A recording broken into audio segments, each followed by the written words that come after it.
बिस्मिल्लाहिर्रहमानिर्रहीम। अस्सलाम वालेकुम फ्रेंड्स और you all, I hope you will be fine friends. आज हम पढ़ेंगे गालिब की तसानीफ़ के बारे में डिटेल से, तमाम तसानीफ़ और उनके तमाम खतूत के मजमूए। पहली जो उनकी तसनीफ़ है वो है दीवान गालिब।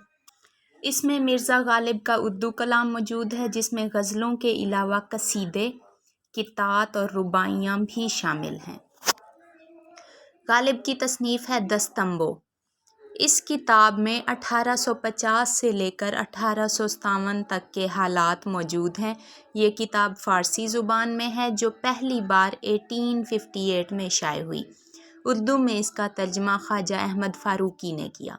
MCQs की तर्ज पे याद कीजिए, इस किताब में कब से कब तक के हालात मौजूद हैं। ये किस ज़ुबान में है? फ़ारसी में है।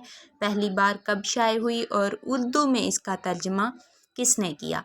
और एक और सवाल है इम्पोर्टेंट, मिर्ज़ा गालिब अपनी कौन सी किताब मलका विक्टोरिया को पेश करना चाहते थे? दस्तंबो।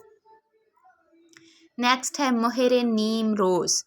इसके बारे में तो ऑलरेडी पढ़ा चुकी हूँ। तैमूरिया ख़ानदान तैमूरिया की नातमाम तारीख़, तैमूर से हुमायूं तक के अहद के तमाम हालात, फिर बादशाह की फरमाइश पर हकीम एहसनुल्लाह ख़ान ने हज़रत आदम से चंगेज़ ख़ान तक की तारीख़ मुरतब की, जिससे गालिब ने फ़ारसी ज़ुबान में मुंतकिल किया था।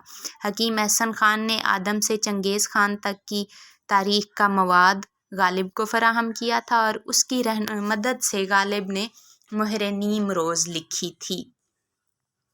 मोहरे नीम रोज़ 2 हिस्सों पर मबनी थी। पहला हिस्सा था मोहरे नीम रोज़, दूसरा माह नीम माह, और गदर के हालात की वजह से माह नीम माह गालिब ना लिख सके थे। नेक्स्ट है काते बुरहान। ये फ़ारसी लुगत है। बुरहान काते मौलवी मोहम्मद हुसैन तब्रेज़ी की लुगत थी, उसकी तसनीफ़ थी। उसके जवाब में गालिब ने काते बुरहान 1861 में लिखी थी और काते बुरहान पर कुछ एतराज़ात लगाए गए थे। उन एतराज़ात को दूर करके गालिब ने उसे दोबारा से दुर्फिश कावियानी के नाम से 1865 में शाये करवाया था। गालिब की एक और तसनीफ़ है मैखाना आरज़ू। फ़ारसी के कलाम का पहला एडिशन इसका 1845 में इसी नाम से छपा था। फिर बाद में इसे कुलियात की शक्ल में कई एडिशन इसके छप चुके हैं। नेक्स्ट है शब्द चैन। इसका पास्ट पेपर में सवाल आया हुआ था कि शब्द चैन का क्या मतलब है। चैन यानी आराम व सुकून, शब्द कहते हैं टोकरी को फ़ारसी ज़ुबान में, यानी आराम व सुकून की टोकरी। इसमें टोटल फ़ारसी कलाम है और ये 1867 में छपी थी। इस मजमूए में मसनवी अब्रे गोहरबार के अलावा गालिब का वो कलाम है जो फ़ारसी के कुलियात में शामिल नहीं है। दुआए सुबह भी इसी में है, शब्द चैन में, जो हज़रत अली रज़ी अल्लाह अन्हु की दुआ से मंसूब है।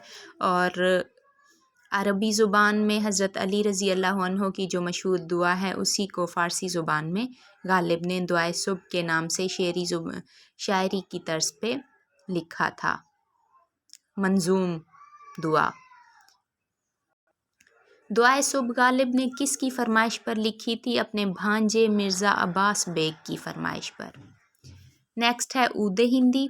गालिब के खतूत का पहला मजमुआ, पहली मरतबा उर्दू के खतूत का ये मजमुआ 1868 में छपा। उर्दू मुअल्ला गालिब के उर्दू खतूत का मजमुआ है, दूसरा मजमुआ है, ये 1869 में छपा था। नेक्स्ट है मकातीब गालिब। गालिब के खतूत के टोटल 5 मजमुए हैं।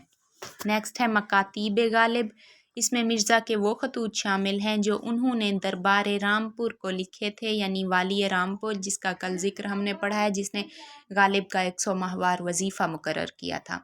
उसकी दरबार में जो खतूत लिखे थे वो सारे खतूत मकातीब गालिब में शामिल हैं, जिन्हें इम्तियाज़ अली अर्शी ने मुरतब करा के पहली मरतबा 1937 में शाये करवाया था। हाल ही की तरह इम्तियाज़ अली अर्शी भी गालिब के फ़ैन थे। नेक्स्ट है नुकात गालिब। नुकात गालिब भी गालिब के खतूत का मजमुआ है। नुकात गालिब या रुकात गालिब। नुकात गालिब में फ़ारसी خطوط کے علاوہ اردو قواعد اور رکات غالب میں ان کے 15 فارسی مکتوب ہیں جو پنج آہنگ سے منتخب کر کے اس میں درج کیے گئے تھے، اور یہ 15 خطوط پنج آہنگ سے منتخب اس لیے کیے گئے تھے۔ غالب نے اس ماسٹر پیارے لال آشوب کی فرمائش پر اور ان کی درخواست پر یہ کام کیا تھا۔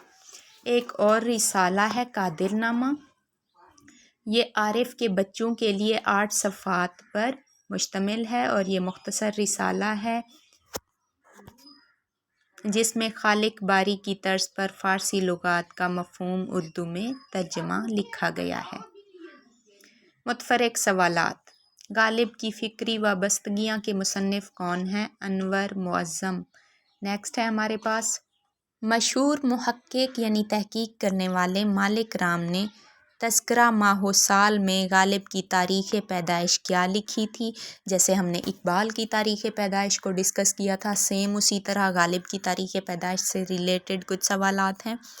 مالک رام نے تذکرہ ماہ و سال میں غالب کی تاریخ پیدائش 27 دسمبر 1797 لکھی ہے، بمطابق 8 رجب 1212 ہجری۔ اگر ہجری کیلنڈر کے مطابق ڈیٹ آ جائے تو 8 رجب 1212 ہجری۔ اور یوسف حسین خان بھی ان کی تصنیف ہے غالب اور آہنگ غالب۔ اس میں انہوں نے غالب کی تاریخ ولادت 27 دسمبر 1797 لکھی ہے، جبکہ رام بابو سکسینہ نے، وہ بھی مورخ تھے رام بابو سکسینہ، انہوں نے تاریخ ادب اردو میں مرزا کا وصال ولادت 1796 لکھا ہے، یعنی 1 سال انہوں نے پیچھے کر دیا، لیکن جو کنفرم ڈیٹ ہے وہ 1797 ہے، اسے یاد رکھیے گا۔ اگر اس طرح سے پوچھ لیا جائے کہ رام بابو سکسینہ نے کون سی لکھی ہے، دین 1796 کو چوز کیجیے گا۔ اچھا جی، غالب کے قصائد۔ جب پینشن کے سلسلے میں غالب کلکتہ گئے تھے تو انہوں نے کلکتہ کے علاوہ کن شہروں کی سیر کی تھی؟ ایک یہ سوال ہے، لکھنؤ اور بنارس کی۔ اور ایک قصیدہ انہوں نے لکھا تھا سفر کلکتہ کے دوران، کس کا؟ نصیر الدین حیدر شاہ جو کہ اودھ کے بادشاہ تھے، اس کا قصیدہ لکھا تھا۔ نیکسٹ ہے آخری تاجدار۔ لکھنؤ کے آخری تاجدار خواجہ واجد علی خواجہ نہیں تھے یہ، مرزا واجد علی شاہ کی سرکار سے بھی 500 روپے سالانہ ان کا وظیفہ مقرر ہوا تھا، مگر 2 برس کے بعد جب سلطنت کا تنازعہ پیدا ہوا تو وہ 500 روپیہ جو وظیفہ مقرر ہوا تھا وہ ختم ہو گیا۔ غالب کو دلی کالج میں پروفیسر کے لیے منتخب کیا گیا تھا، مگر چونکہ ٹامسن صاحب جو کہ اس وقت سیکریٹری گورنمنٹ تھے، 1842 کی بات ہے، وہ غالب کے استقبال کے لیے نہیں آئے تھے، اس لیے غالب نے ملازمت ترک کر دی تھی۔ کس کی وجہ سے؟ ٹامسن صاحب کی وجہ سے۔ وہ کون تھے؟ سیکریٹری تھے۔ کب کی بات ہے؟ 1842 کی۔ غالب کے اردو قصائد کی تعداد کتنی ہے؟ 4۔ غالب کے دیوان کا پہلا قصیدہ ہے سازیک ذرا نہیں فیض جان سے بیکار۔